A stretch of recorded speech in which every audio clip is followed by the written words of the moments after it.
नमस्कार मित्रों, स्वागत है आपका आपके YouTube channel target with Ravi में। तो दोस्तों, हमने हड़प्पा सभ्यता सिंधु घाटी सभ्यता से महत्वपूर्ण प्रश्न की सीरीज को समाप्त कर लिया है और अब हम अगले काल पर आ जाते हैं। वैदिक का संस्कृति, वैदिक काल जो हमारा है 1500 ईसा पूर्व से 600 ईसा पूर्व तक। वैदिक काल को दो भागों में बांटा गया है, ऋग्वैदिक और उत्तर वैदिक। ये काल माना गया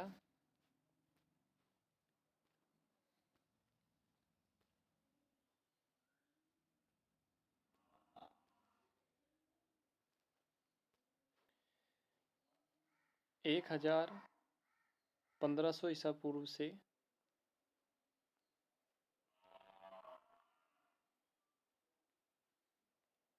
1000 ईसा पूर्व तक, और ये काल माना गया 1000 ईसा पूर्व से 600 ईसा पूर्व तक। ठीक है, देखते हैं पहले क्वेश्चन को।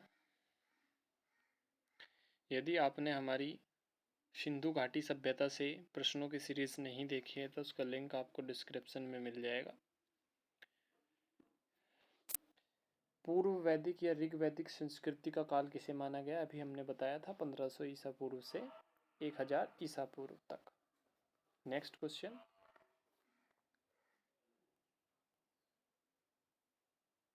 उत्तर वैदिक संस्कृति का काल किसे माना गया? 1000 ईसा पूर्व से 600 ईसा पूर्व तक।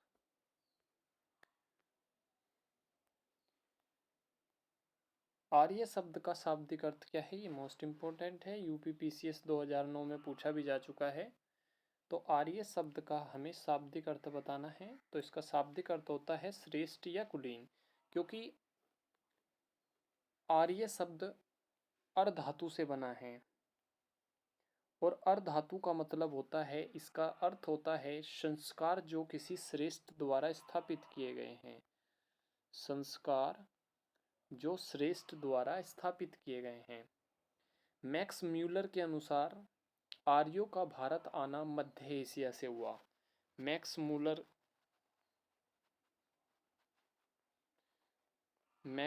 के अनुसार आर्य कहाँ से आए? मध्य एशिया से।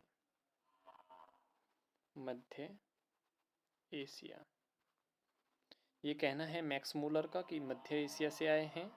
और आर्यों द्वारा जो बनाई गई सभ्यता थी उसको क्या कहा? वैदिक सभ्यता।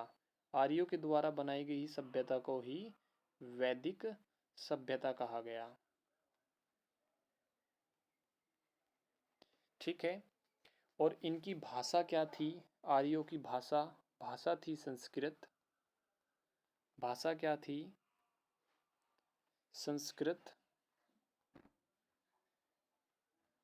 संस्कृत भाषा थी। ठीक है, बढ़ते हैं अगले प्रश्न की ओर।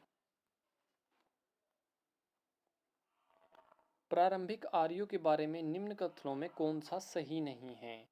ये बताना है कौन सा सही नहीं है। वे संस्कृत बोलने वाले थे, ये तो सही है। वे घुड़सवारी किया करते थे, ये भी हमारा राइट आंसर है। वे कई झुंडों में भारत आए थे, ये भी सही है।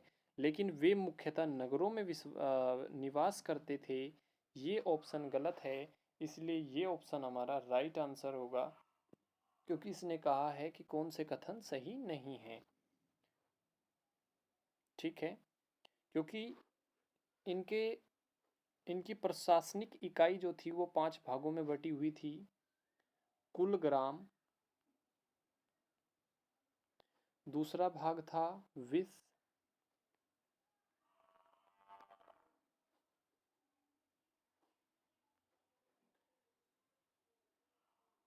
तीसरा भाग था कुल ग्राम विश, और चौथा है जन, और पांचवा है राष्ट्र।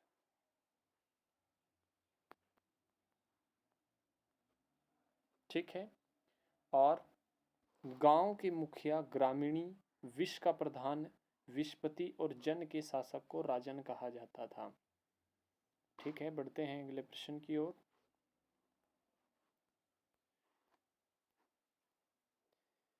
इनमें से किस फसल का ज्ञान वैदिक काल के लोगों को नहीं था? तो जो हमारा ऑप्शन राइट होगा वो होगा डी, तंबाकू। तंबाकू का ज्ञान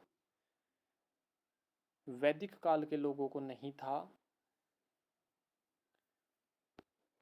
नेक्स्ट, उत्तर वैदिक काल के वेद विरोधी और ब्राह्मण विरोधी धार्मिक अध्यापकों को किस नाम से जाना जाता था? तो उनको श्रमण नाम से जाना जाता था। बी ऑप्शन हमारा राइट होगा, श्रमण नाम से जाना जाता था।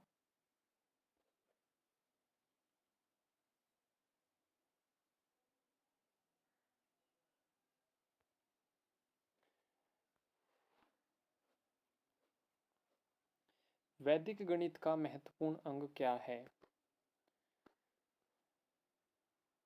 शतपथ ब्राह्मण, अर्थवेद, शुल्ब सूत्र। तो तीसरा वाला ऑप्शन हमारा राइट हो जाएगा, शुल्ब सूत्र, क्योंकि शुल्ब सूत्र या शुल्ब सूत्र संस्कृत के सूत्र ग्रंथ है जो श्रोत्र कर्मों से संबंधित है।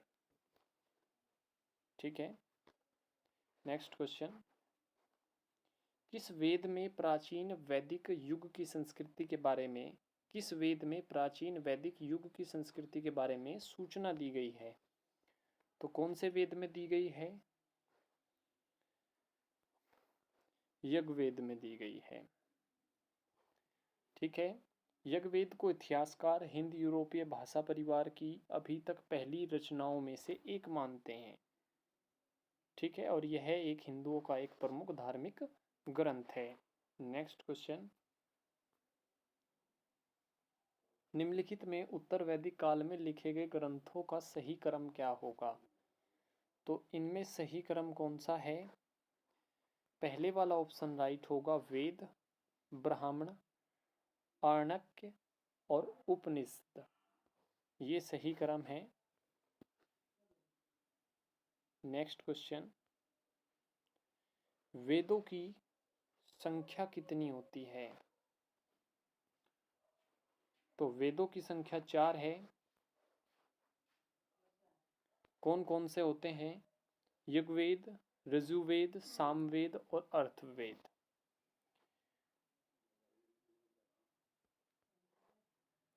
ठीक है दोस्तों, तो आज की सीरीज को हम यहीं पर समाप्त करते हैं। अगली वीडियो में वैदिक संस्कृति से और क्वेश्चंस लेकर आएंगे। Thank you.